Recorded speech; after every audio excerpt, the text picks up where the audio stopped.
Hi there, welcome to Musicale Focus. I'm Musicale's managing editor, Joe Sparrow, and a quick reminder that you're listening to the Musicale Focus Sacem Collabs podcast series, which is a 4-part exploration into the role of collective management organizations and how it's being reimagined for the digital age, from pioneering tech innovation to building a borderless global infrastructure.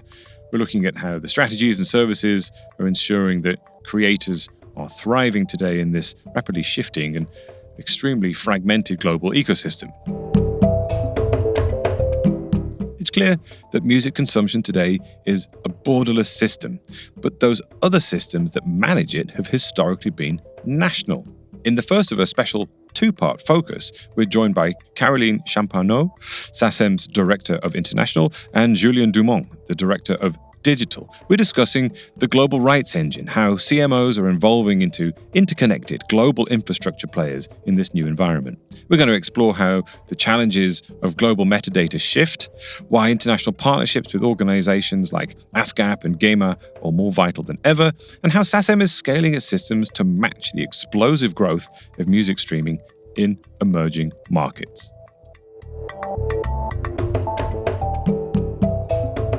All right, I'm very happy to welcome Caroline Champarnaud and Julien Dumon to the podcast. Hello to the both of you.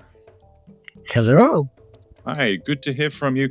And of course, we have you for the pleasure of having you for 2 podcasts. We're going to do a 2-part discussion on topics that connect to each other so we can really dig into them. But first of all, before we get into this, can you both tell us who you are and describe what you do every day, so we can get a sort of understanding of that.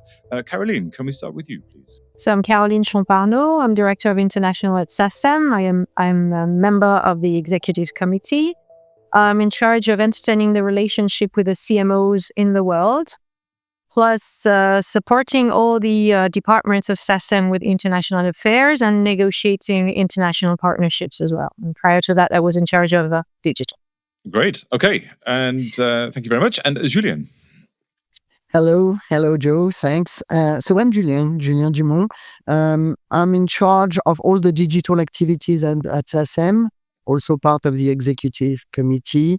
And my main goal is basically to negotiate and entertain good relationship with DSP, streamers, social networks, everyone who basically use music in digital, plus managing the relationship with our partner, Anglo-American publisher and other CMO related to the digital landscape. Okay, so a lot of responsibility between the two of you. So it's good to have you here. Now, like I said, this is a first part of a 2-part discussion, really, into the nature of what is going on in your part of the world. And we want to talk first about the global rights engine, if you like, and building the infrastructure for this modern borderless music economy. Now, the position we're in at the moment is that CMOs are evolving from nationally focused organizations into globally interconnected infrastructure people and players in that space. And we want to, first of all, get some context on that. From your perspective as people who are reaching out to all those people. So historically, CMOs have evolved within the boundaries of a country, but now music consumption is borderless, it's driven by platforms, and there's a sort of shift in the concentration of where that music comes from. It's happening everywhere, and from the Western perspective, new territories.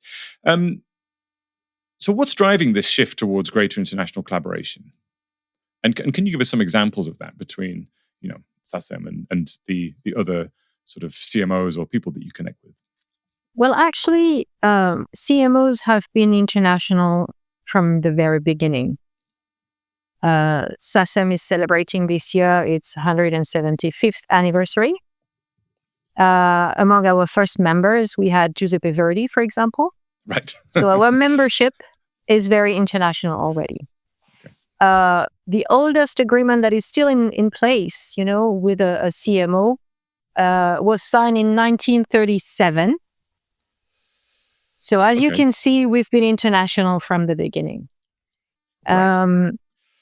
In the 1990s, we started multi-territorial licensing with labels in what we called central licensing agreements. And Julien will talk about that later because they're still in place and it's still a good chunk of the business. And we've been dealing with multi-territorial licensing in digital for at least 20 years.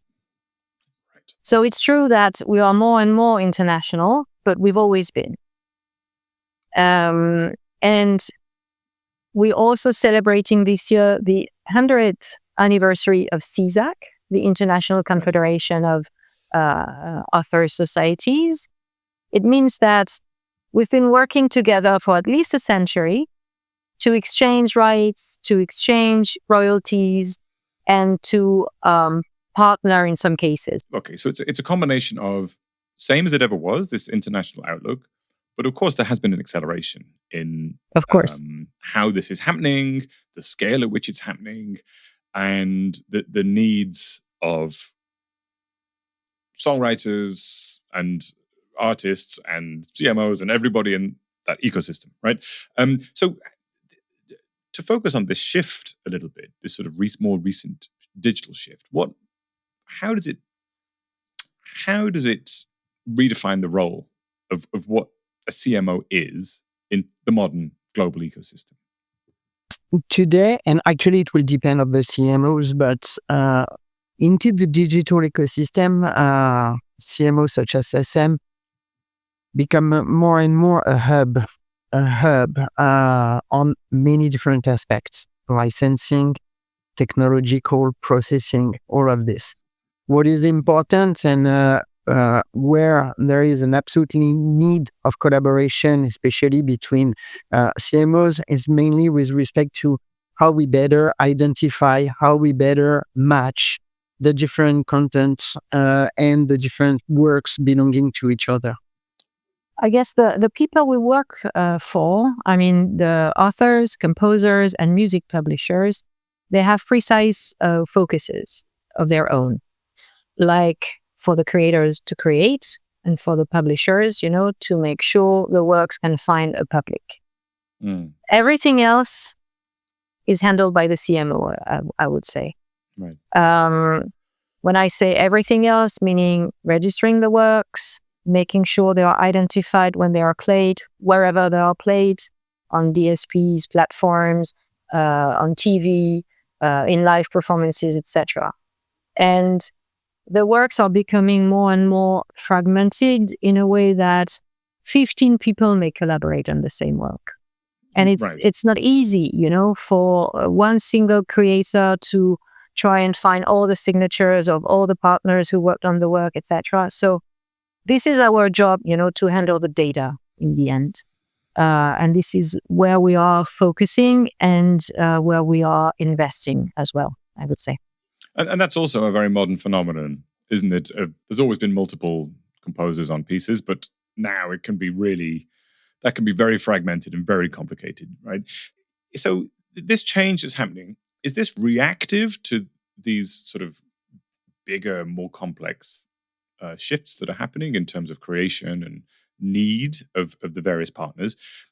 Or is it also a sort of a proactive, strategic repositioning of what CMOs are in this global context? It has been clearly a strategic move and a strategic positioning to anticipate how the shift happened with respect to digital exploitation and the fact that compared to other traditional activities, digital is fragmented. Digital allow multi-territorial license. So trying to, at some point, 10 years, a decade ago, trying to anticipate as much as possible the need for a solid and consistent processing platform, the need of a cost efficiency solution for everyone, and also the need to be, I would say, stronger together with other repertoire to properly negotiate and balance the weight of the big DSP and us aggregating rights on the other side has been absolutely key.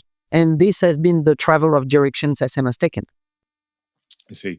And that is partially driven by the shift in global consumption. Okay, this is this is the story of the last 10 years, that especially when we think about, if we think just for streaming for a moment, so music streaming, we saw the growth happening in what let's call the traditional Western territories of Europe and North America.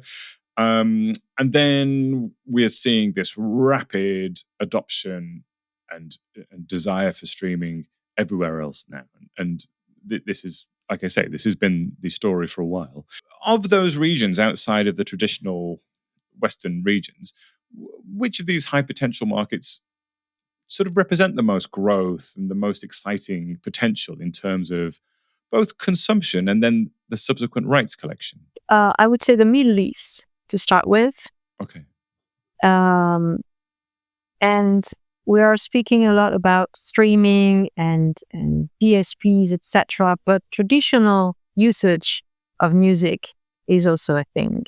Yeah. And we've recently participated in a project with IFPI and PPL to help a local CMO and the first Gulf CMO to emerge in the Emirates. Right. There is a lot of music consumption, concerts, public venues, digital, of course, broadcasters, etc. And it's also very important for the repertoire we represent, especially because we have a lot of Arabic-speaking repertoire. Of course. But basically all works are used in the region. And I would say that the Indian repertoire is also a thing in the region, or because there is a huge Indian community, etc. So it's in the interest of the whole community to have a CMO locally collecting from public places and venues. And Julien can elaborate on this, but we've been licensing DSPs in that region for several years, So we've already captured the digital rights in the region, but we wanted more than just digital because there is a large consumption of works locally. Yeah. Well, I fully agree with Caroline on Southeast Asia and Middle East country. This is clearly a promising region. There will be also obviously Africa, which has to come at some point. The current issue with respect to Africa and really focusing on digital services, that there is an audience, no doubt, but most of the exploitation are currently under really advertising-based revenue services, what we call free tier or things like that. So there is the consumption, but there are not necessarily today the proportionate revenue attached to that. So hope that will be a field on which we need to see the markets developing.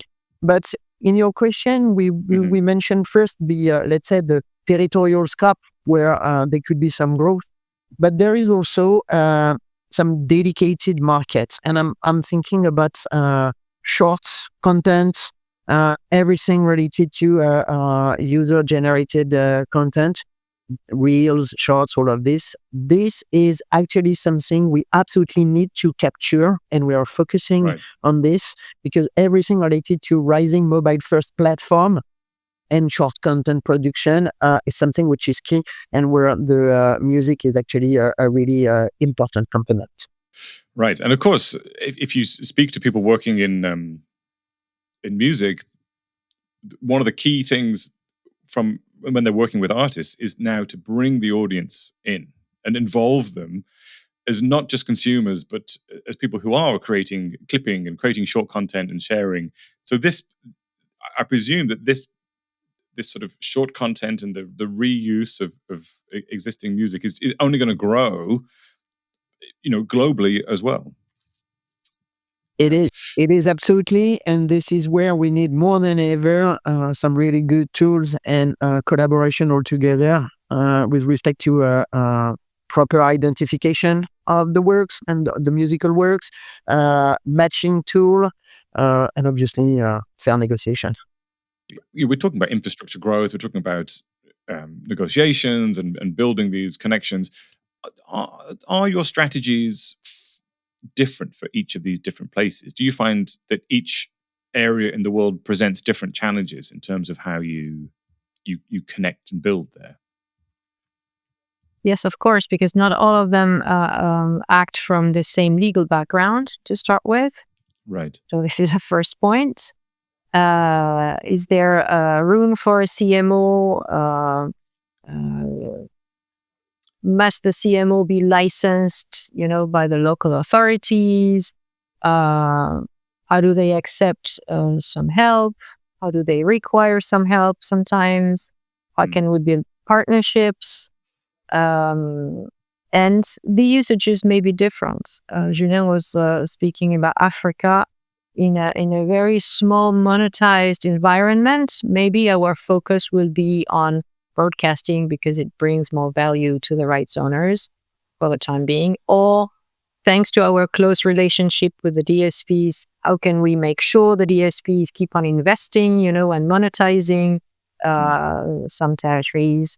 In some others, like I was mentioning the Emirates, we will focus on live performances. All the big artists of the world are going there to play, in big venues, etc. And they keep on building venues, and it will also be the case for Saudi Arabia. So, there is a challenge everywhere. Yeah. And in China, for example, how much room do we have to license our rights? We hear that there are digital rights versus the traditional performing rights and mechanical rights. How do we navigate all this? So yes, there are challenges everywhere. And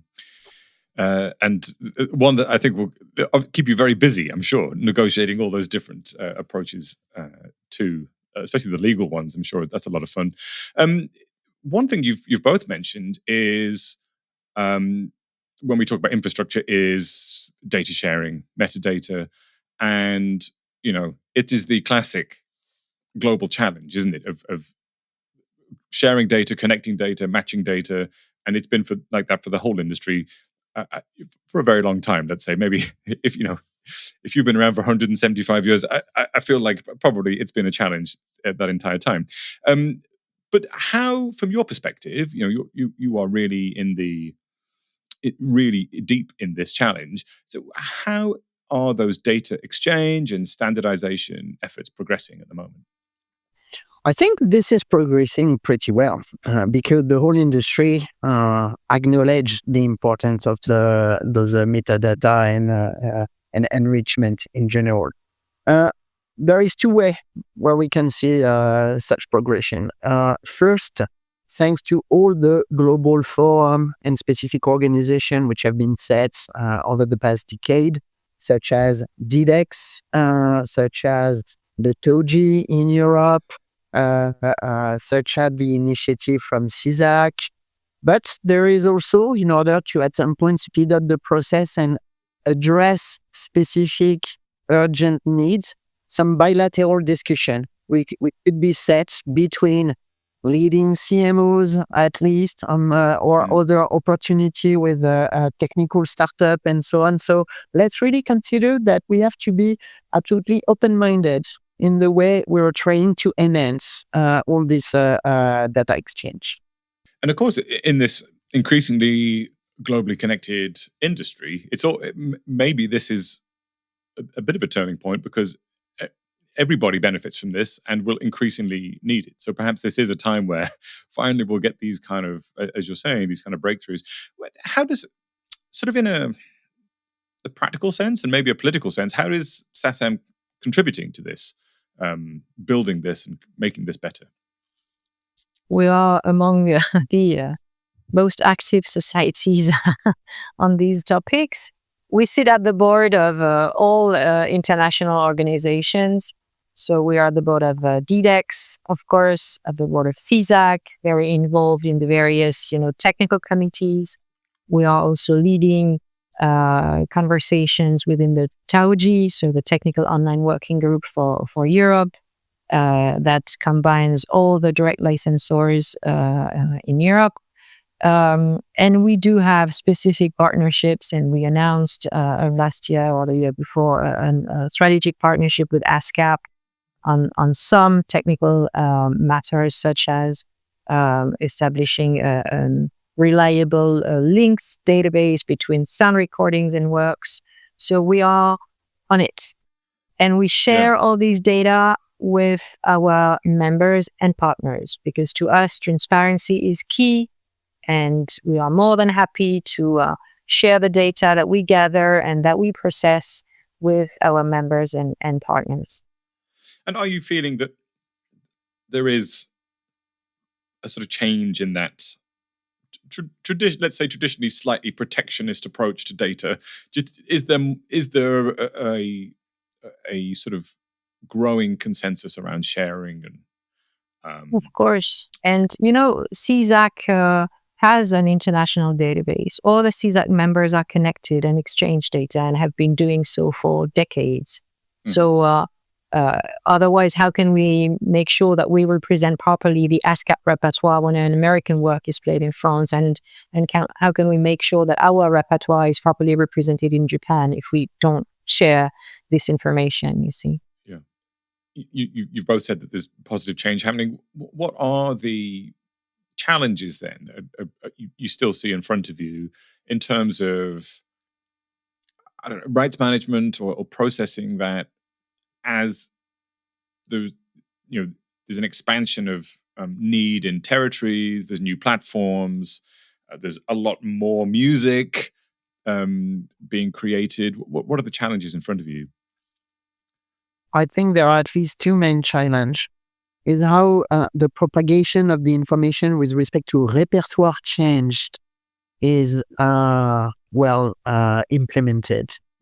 And also, and this is typical to digital businesses, we need to manage conflict claiming situation, residual payments. So the fact that digital is in a pure fragmented world imply that each of the licensor has to claim for their work. So what does that mean? That means that each of them need to properly identify the work based on the digital sales report, match the work with their documentation, and after that, claim. And obviously, there are mistakes, there are errors, there are a lot of things which imply sometimes overclaim, double claim, misclaim. So all of this need clearly on the long-term perspective to be significantly improved. And that's a challenge on the licensor, on the right holder side, which need to be properly addressed to satisfy transparency and fair rules with respect to the DSP we are partnering with. Catalogs are changing hands very rapidly, from one publisher to the other, or back in the artist's hands, or to a fund. Many funds buy catalogs, etc. So we have to adapt. We have to have a consolidated database with all the works, and making sure that we took into account the various changes, so that when we identify and match towards the repertoires we are entitled to represent, there is no mistake. Right. You've mentioned earlier in this, in what you do, the collaboration. It's baked in. It is at the core of what you're doing globally. You mentioned between Sacem and ASCAP. How is that going to work going forward? Do you see closer collaboration? And where does collaboration stop and competition begin? Well, the collaboration with DSP, between us and DSP, is closer than ever, because we have the same goals. DSP who are licensed with us want to make sure that what they are allocating to us as revenue are properly distributed. They are helping us to accelerate distribution. They are helping us to solve conflicts and find a good pattern on dealing with all the claiming situation. They are today, some of them are helping us with respect to fraud and how dealing with AI generative content. So collaboration with DSP is absolutely key and is a fundamental part of our relationship with them. And as far as CMOs are concerned, the majority of the CMOs are not-for-profit. Mm-hmm. So we have to take care of the money we invest. We have to have a good return on investment, and we have to mutualize the costs, So building partnerships with maybe smaller CMOs, and please no offense in using that term, it's helpful for the creators. It benefits the creators and music publishers in the long run. Of course, we always operate respecting competition law. There are many ways where we can compete: membership, licensing, services, etc. But as far as data are concerned, there is a lot of room for collaboration, and this is what we've been doing, and we will probably keep on doing and securing new partnerships to we are private entities, not for profit, but private entities, and we have kind of general sorry, I forgot the word in English. A mission of general interest in a way. Okay.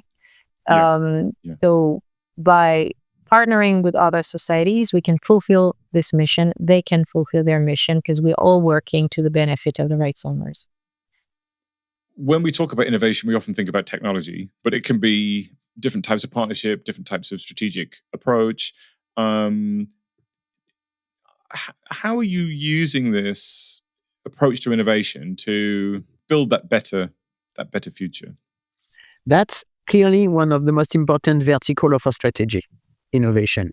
We have created a few years ago what we call the Sacem Lab, which is construed with really high-level tech and business-oriented profile to try to anticipate as much as possible the move of the market. And how we are doing that, we are actually simply running a lot of different proof of concept with startup, with specific services. And always the objective, it's going from the prototype to the industrialization, depending the needs of our member, depending efficiency in our day-to-day work. That's basically how we are trying to implement innovation into our business. Day work, that's basically how we are trying to implement innovation into our business. From a creator's perspective, we are also trying to make them benefit from our international network.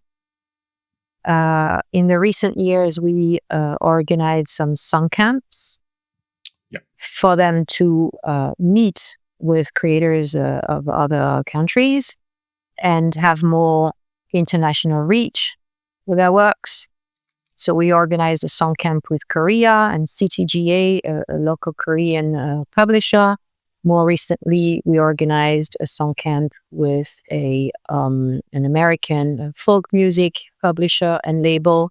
And it's important for us that there is a label or a concert organizers that is in the loop, so that can be a real reach. So it's kind of innovative, even though the concept itself is not, because generally publishers are organizing those kinds of song camps, and it's rare that societies organize them. But it's key to our members, and it's a way of working better with a country or a publisher or a CMO.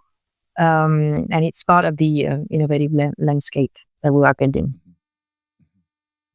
And to sort of wrap this first episode of Two Up, as we look ahead, and the genie is not going back into the bottle. The industry is now globalized. Consumption is globalized. It's a whole new world out there in that sense. What's your feeling? Are you positive, excited, and what is that? What is driving that feeling? I believe we are super excited. We feel positive.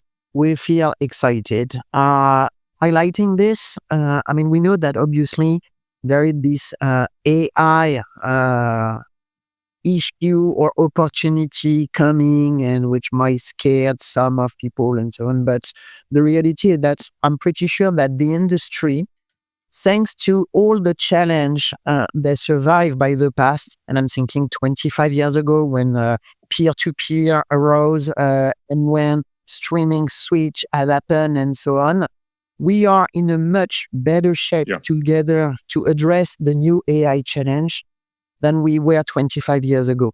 And actually, 25 years ago, we succeeded to solve that peer-to-peer and piracy issue. So 100% positive with what was going on. Yeah, I'm very optimistic as well. I've been in this business for 30 plus years and I've seen many revolutions and it's fascinating to see the ability to adapt, to shift, to improve everything we're doing. And I guess the Sacem 2030 strategy is right on the track to be even more efficient, even more useful for our members community. So very, very optimistic. And we can count on Julien and his team, I know that. As well as we can count on you, Caroline.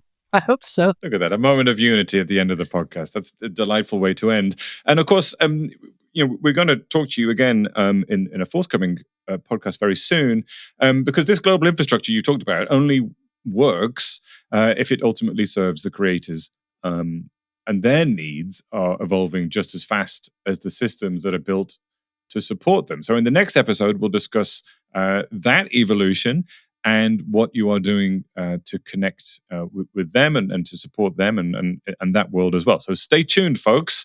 But until then, Caroline, Julien, thanks for joining us. Thanks a lot. Thanks a lot.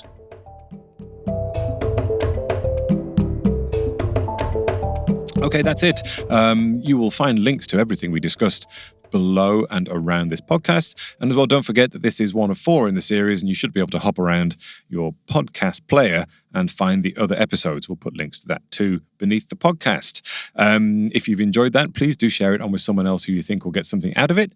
And as ever, if you'd like to get in touch with me, please do. I'd love to hear from you. It's Joe, Joe, @musically.com.